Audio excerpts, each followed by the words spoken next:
Welcome to part two. The real problem for Germany was they didn't have the sort of financial backing through these different crime families in Britain and in the United States as Britain did. These people in that time were not sort of wary because there wasn't a counterbalance to them of revealing themselves. Some people within what has become to be called the New World Order, which is basically ultra conservative Freemasonry and some Zionist Freemasons, which is a sort of ethnic ideology, um, and a sort of neoclassical outlook as well as a Marxist outlook, because of course Marxist stage theory believes that at the peak of capitalism will thus develop into um, a, a kind of Marxist uh, utopia, if you like. But of course, the ethnic viewpoint of Zionism means it can only be for them. But some Zionists have been very moral.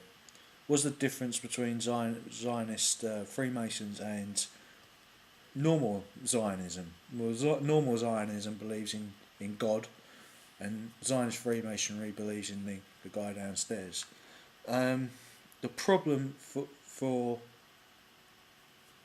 Germany was it was a Christian or agnostic nation, um, and it didn't have full democracy, but it was on the path towards full democracy. In many ways, the German subjects had better, um, more more rights than British subjects at the same time. Now, as Niall Ferguson said, the issue of Belgian neutrality as to whether Britain went into a continental war between Germany on the one side, the Central Powers, which was represented by Germany, Austria-Hungary, and Turkey, which Turkey had been a traditional ally of Britain, and Britain had actually fought a war against Russia, which the Germans were also allied to Britain at the time, called the Crimean War, and this had set the stage for the whole um, continuance of French hegemony, because of course the French were allies of Britain. Um, so French hegemony of Europe was key.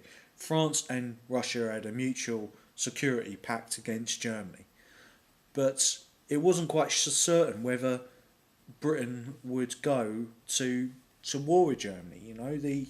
The there were many cultural reasons not to. Of course, the English originally 1500 years ago came from Germany and Denmark.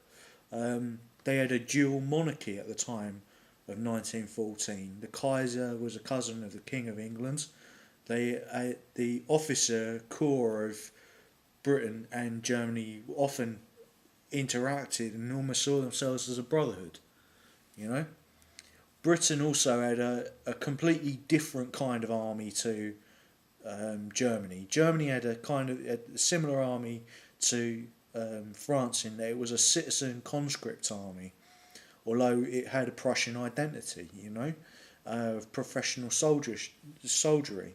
But it was far from certain that the Germans would have a kind of militaristic culture. In fact, the reason they lost the war is because of either apathy or outright hatred of war, and that, of course, resulted in the 1918 revolution. Um, so for the Germans, as Niall Ferguson said, it killed 35% more of their enemies, than the Allies did. It didn't make any sense. And also that they made more territorial gains during the First World War. But we're getting a bit ahead of ourselves. What was the crucial factor in Britain entering the war in support of Belgium? Well, Churchill's idea was, and the British idea, was to invade Belgium itself. They would have seen that a neutral Belgium was not exactly compatible with fighting a war on the continent. Just as Churchill violated the neutrality of Norway in the Second World War. Okay, it's just in both cases the Germans got there first. So my uncle, I'm not sure whether he was so vehemently opposed to Austrian intervention in Serbia or the German intervention in Belgium. He was doing his duty as he thought to his king and country. But Churchill was still lobbying for war, even as the tired and nervous politicians went to their shooting party in the countryside, in a country house, to decide in secret whether there would be a war against Germany. And it boiled down really to the wife of Asquith sending him a letter, and we do not know whether this was under pressure from Churchill and Earl Grey, who were the two people most proactive for war, as Nial Ferguson said in his book Pity of War, or whether she just did it because she knew that there was an economic situation and she was worried. Her actual words were, with this economic situation, I hope, dear, that you're not going to lose your job. And that letter changed Asquith's mind, and he pressured the others under Churchill and Earl Grey's pressure to go to war, which killed my uncle. Indirectly, but a whole branch of my family has been lost because of that decision. Do I feel bitter? Damn right I feel bitter. My great-grandfather went to his grave believing Churchill was a hero, and yet it cost him his own brother.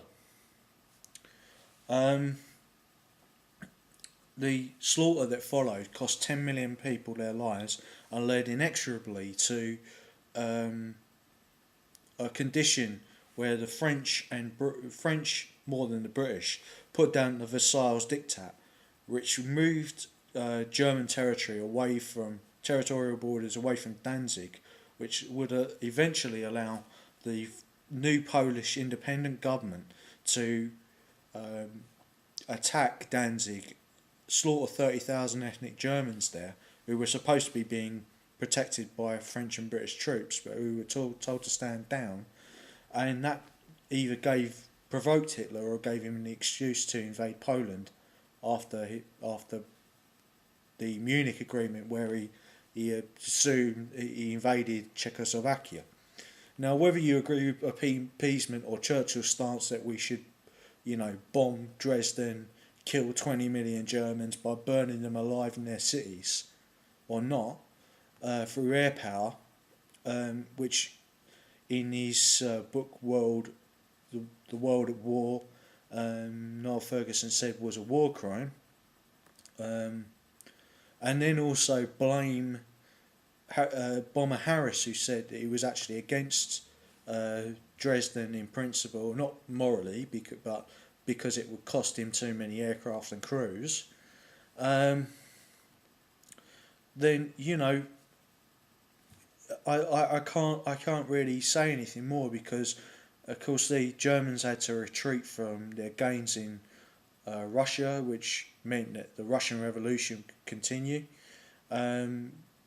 with the slaughter of Social Democrats by communists and Lenin's Vanguard Party, which killed millions of people, and Stalin and Trotsky and Stalin who followed him, which killed 65 million people, led into the revolutions in China, which killed more people, the 300 million people caused by the ideology of one deranged Marx himself, and greedy greedy private bankers, who wanted to gain access to all the resources of Russia and massacre its population, and also destroy Germany in the process, twice. Whether you think that Churchill was good or bad because he did, although he's a Freemason himself, which is another code word for being a Satanist, he did, with Attlee after the war, deal with a lot of that scum.